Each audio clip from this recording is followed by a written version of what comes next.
na parte de segunda-feira, o segundo sinal na Galileia. Abra sua Bíblia agora em João capítulo 4. João capítulo 4, vamos ler os versos 46 a 54. Segunda vez foi Jesus a Caná da Galileia. Pela segunda vez ele foi a Caná da Galileia, onde da água fizera vinho. E havia ali um oficial, cujo filho estava enfermo em Cafarnaum. Ouvindo este que Jesus vinha da Judéia para a Galileia, foi ter com ele e rogou-lhe que descesse que curasse o seu filho, porque já estava à morte. Então Jesus lhe disse: se não virdes sinais e milagres, não crereis. Disse-lhe o oficial: Senhor, desce, antes que o meu filho morra. Disse-lhe Jesus: vai, o teu filho vive. E o homem creu na palavra que Jesus lhe disse e foi-se. E descendo ele logo, saíram-lhe ao encontro os seus servos e lhe anunciaram, dizendo: o teu filho vive. Perguntou-lhes, pois, a que hora se achara melhor? E disseram-lhe: ontem, às 7 horas, a febre o deixou. Entendeu, pois, o pai, que era aquela mesma hora em que Jesus lhe disse: o teu filho vive, e creu nele, e toda a sua casa. E Jesus fez este segundo milagre quando ia da Judéia para a Galileia. Na cidade de Cafarnaum, as notícias atraíram a atenção de um nobre judeu, um oficial ao serviço do rei. Um filho desse oficial estava sofrendo de moléstia aparentemente incurável.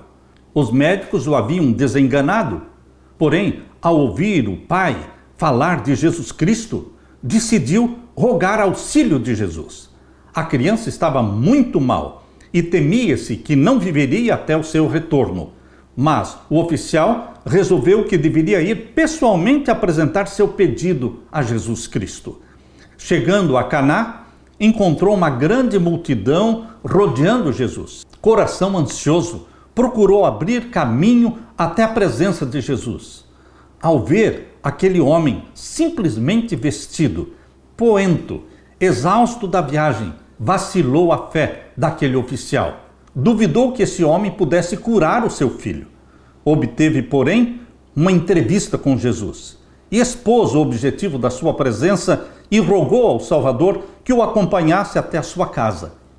Mas Jesus conhecia a dor daquele pai.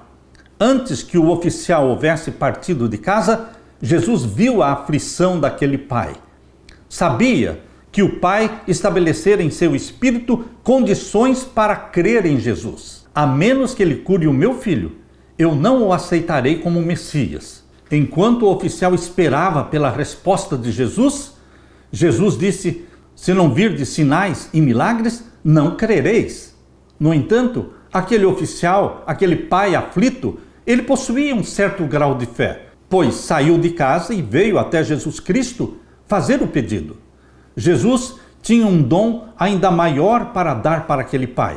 Desejava não somente curar o seu filho, mas tornar aquele oficial e a sua casa participantes das bênçãos da salvação e acender uma luz na cidade de Cafarnaum, que se devia tornar em breve o cenário dos seus próprios labores. Em angustiosa súplica, aquele pai clamou, dizendo: Senhor, desce antes que o meu filho morra.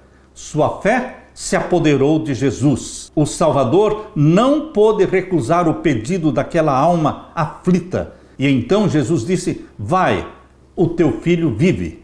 Na mesma hora, os que cuidavam da criança moribunda no lar de Cafarnaum notaram uma súbita e misteriosa mudança.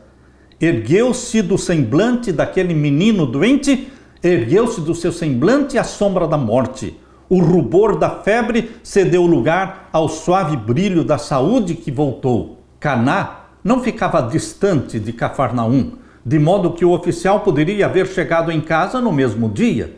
Mas ele se demorou e chegou em casa no dia seguinte, na manhã seguinte.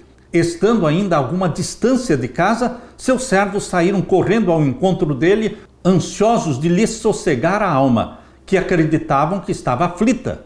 Entretanto, o pai não demonstrou nenhuma surpresa quando disseram que o seu filho estava curado. Ele só perguntou a que horas ele ficou curado. E disseram: ontem, à 7ª a febre o deixou. Aquele pai então entendeu que foi na mesma hora em que Jesus falou: teu filho vive. Foi naquele mesmo momento em que sua criança foi curada. Aquele oficial desejava conhecer agora mais de Jesus. Ao ouvir posteriormente os ensinos de Jesus, ele e todos os da sua casa se tornaram discípulos de Jesus. Aquele que abençoou o nobre pai de Cafarnaum está igualmente desejoso de nos abençoar também, a você e a mim. Como aquele aflito pai, nós somos muitas vezes levados a buscar a Jesus pelo desejo de algum bem terrestre, de alguma cura, de algum milagre. O Salvador anela nos dar maiores bênçãos do que lhe pedimos. O oficial de Cafarnaum queria ver atendida sua oração antes de crer. Teve, porém, que crer em Jesus Cristo antes de ver o milagre. Você também e eu precisamos aprender. Nós temos que crer, porque para aquele que crê, tudo é possível. Não porque vejamos, não porque sintamos alguma coisa, mas devemos crer antes de ver, antes de sentir. Toda súplica penetra o coração de Deus. Tendo pedido as suas bênçãos, devemos crer que as recebemos. É o crer, não é o ver, não é o sentir, mas é o crer na palavra que saiu da boca de Deus. Como Jesus disse para aquele oficial de Cafarnaum: vai, o teu filho vive. Ele creu antes de ver o filho curado. Por isso, ele se acalmou, ele se tranquilizou. Jesus tem bênçãos especiais para você também, querido pai, querida mãe, querido irmão, querida irmã. Mas nós temos que crer. Não espere ver para crer, mas creia. E você então verá a glória de Deus. Aleluia!